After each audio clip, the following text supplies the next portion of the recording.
Yun, so magandang araw mga kalapatids, no?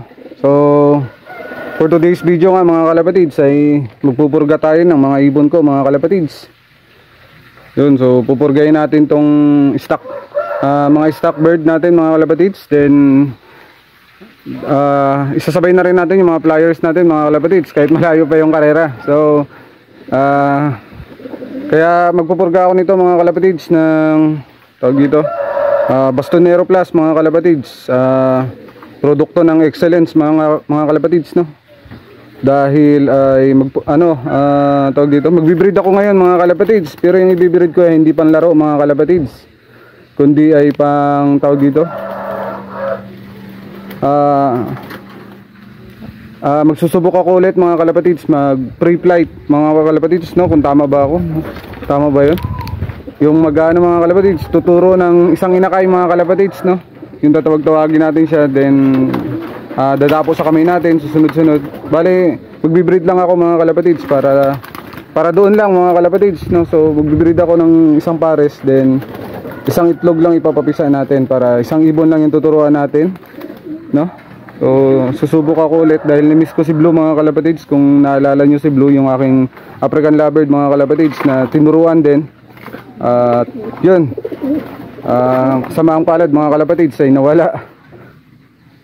So ngayon ay wala naman tayong African Lovebird mga kalapatids. Ang gagamitin natin ay kalapati naman ngayon para medyo malaki at madaling turuan siguro mga kalapatids. Hindi ko alam, tatry ko lang mga kalapatids. Kung nakikita nyo itong Milky Bar mga kalapatids, ito yung magiging nanay niya nang tuturuan nating inakay mga kalapatids, no? Yung Milky Bar mga kalapatids. Shoutout nga pala sa may-ari ng ibon na to mga kalapatids, si Idol Timax mga kalapatids.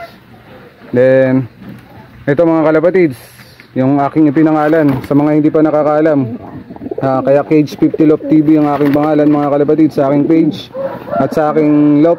Dahil dito sa puting yan mga kalapatids, yan yung sinauna kong ibon dati mga kalapatids. Isa yan sa mga una kong ibon mga kalapatids na inalagaan dito sa aking lop mga kalapatids, no? Yun, so ito yung magiging tatay na tuturuan nating inakay soon mga kalapatids pag meron na.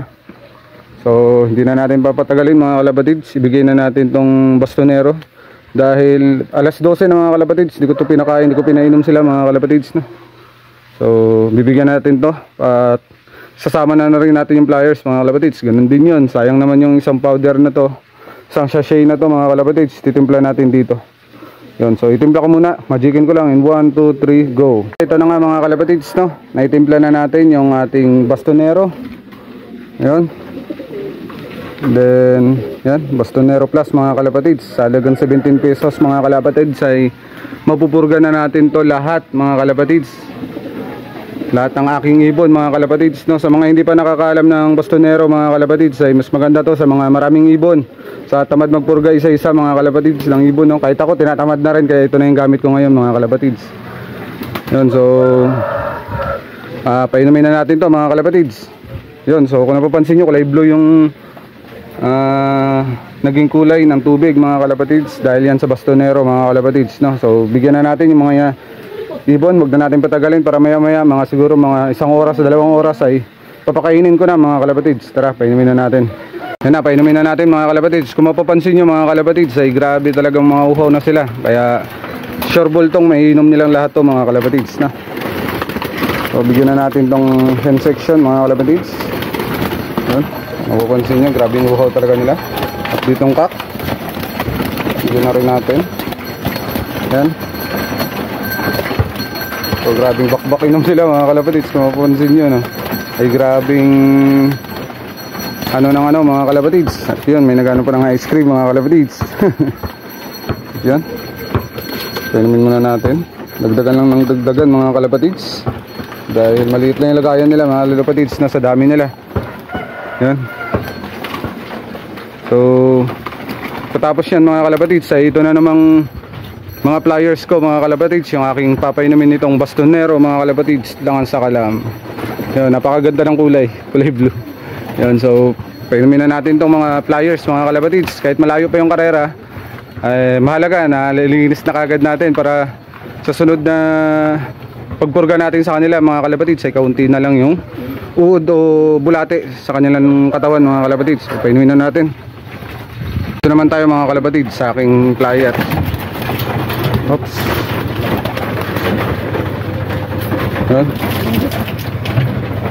So makbak sila yun mga kalapatids. So nag-aantay yung iba ng patuka. Hindi nila yan lang mga kalapatids. Ito muna ang kanilang matitikman. Mamaya na yung patuka. So sinabay na rin natin. Sayang kasi yung isang sachet ko na lang mga kalapatids, dahil hindi ko alam kung paano itatansya yung paglagay ng bastonero doon sa tubig mga kalapatids. Kaya mas magandang mainam na ganito. So kaya para sure ball mga kalapatids, no? Yun. So purga, then lilinisan ko muna itong ilalim mga kalapatids nang makita ko kung may lalabas na uod o bulate sa kanila mga kalapatids. So hanggang dito na lang mga kalapatids. Bye.